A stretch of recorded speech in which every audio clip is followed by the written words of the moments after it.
بودن حالتایی که همون ناظر برق با خانه مشتریان آمده، مثلا در وقت نبودن صاحب خانه همین خیلی از پیش خودش یک حساب مخصوص را نوشته با در چسبانده می رود. در خود من هم همین حادثه رخ داده بود. وقتی فهمیدم همون ناظر برق به خانه من آمده است، از پیش خودش همون صفری که مثال گویا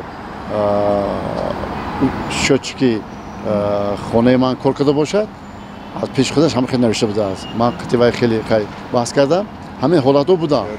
عموما من بسیار از اینها ناراضی بودم، برای که اما چک های میدهی که می نوشتن و قباوری نداشتن که با همون حقیقت کار طوری میگیرد. ممکن بعضا فریبگری هم میکردن.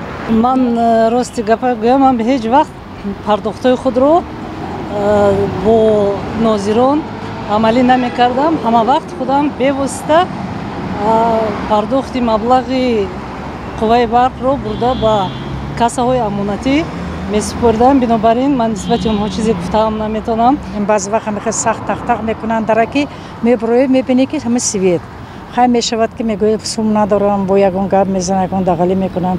این بهتر که همه امانت بانک سپاریم 100 بار من به همین مقطع است. مناسبتی و درست دارم. مبلغ برق حساب کنی که برق رو به دست ناظر برق دادن در کار نیست.